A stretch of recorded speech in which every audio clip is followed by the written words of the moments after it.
રાણપુરની શ્રીરામ સોસાયટીમાં વર્ષોની માંગણી પાણીની લાઈન મંજૂર થતા લોકોના હસ્તે ખાતમુહૂર્ત કરાયું।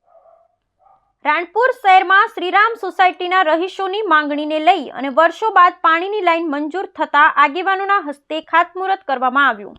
બોટાદ જિલ્લાના રાણપુર શહેરમાં રેલવે સ્ટેશન રોડ ઉપર આવેલ શ્રીરામ સોસાયટી વિસ્તારમાં વર્ષોથી પીવાના પાણીની સમસ્યા હતી, જેને લઈ પાણીની નવીન લાઈન મંજૂર થતા આગેવાનોની હાજરીમાં ખાતમુહૂર્ત કરવામાં આવ્યું। શ્રીરામ સોસાયટીમાં વર્ષોથી ત્યાંના રહીશોને પીવાના પાણીની ભારે હાલાકી પડી રહી હતી, ત્યારે આ રહીશો દ્વારા વારંવાર રાણપુર ગ્રામ પંચાયતમાં અને જિલ્લા પંચાયતના ચૂંટાયેલા સભ્યોને રજૂઆત કરવામાં આવી હતી।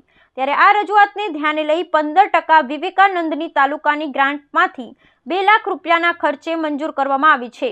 તેને લઈ આજે પાણીની લાઈનનું ખાતમુહૂર્ત કરવામાં આવ્યું હતું, જેમાં બોટાદ જિલ્લા પંચાયત આરોગ્ય સમિતિના ચેરમેન અને રાણપુર જિલ્લા પંચાયત સીટના સદસ્ય કેશુભાઈ પંચાળા, રાણપુર ગ્રામ પંચાયતના સરપંચ ગોશુભા પરમાર, રાણપુર તાલુકા પંચાયતના સદસ્ય ઈશ્વરભાઈ પંચાળા, રાણપુર શહેર ભાજપ પ્રમુખ મનસુખભાઈ મેર, રાણપુર ગ્રામ પંચાયતના સદસ્ય જીગરભાઈ ગાંજા, મુકેશભાઈ કિહલા સહિતના આગેવાનોની હાજરીમાં પાણીની લાઈનનું ખાતમુહૂર્ત કરવામાં આવ્યું હતું। આ વિસ્તારમાં પાણીની લાઈન મંજૂર થતા શ્રીરામ સોસાયટીના રહીશોએ ગ્રામ પંચાયત, જિલ્લા પંચાયતના સદસ્યો અને આગેવાનોનો આભાર માન્યો હતો અને આગેવાનોને ગુલદસ્તો આપી મોઢું મીઠું કરાવી સન્માન કર્યું હતું। બ્યુરો રિપોર્ટ વિપુલ લુહાર, રાણપુર। મારું નામ કેશુભાઈ ધરમસિંહભાઈ પંચાળા, આરોગ્ય સમિતિના ચેરમેન, બોટાદ જિલ્લા પંચાયત। રાણપુર શહેરમાં રામ સોસાયટીમાં પીવાના લાઇટની કામ મુહૂર્ત કર્યું છે। શું વિગત છે, કેટલાની ગ્રાન્ટ?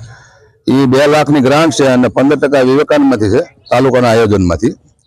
અને આ વિસ્તારમાં જે પાણીની થોડીક તકલીફ હતી તો એના માટે નવી લાઈન મૂકવામાં આવી હતી। ગોશુભા, સરપંચ રાણપુર। રામ સોસાયટીમાં પાણીની લાઈન નાખવામાં આવી છે, તેનું ખાતમુહૂર્ત કર્યું છે। શું વિગત છે? એમાં એવું છે કે હવે જે જૂની લાઈન હતી એ લગભગ 7-8 ફૂટ નીચે હતી અને બહુ વર્ષો જૂની હતી।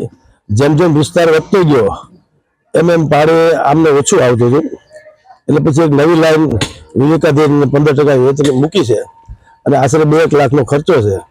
એટલે હવે એમને એ 4ની લાઈન હતી, હવે આ 6ની લાઈન કરી છે, એટલે એમને સંપૂર્ણપણે વ્યવસ્થિત પાણી આવી જશે।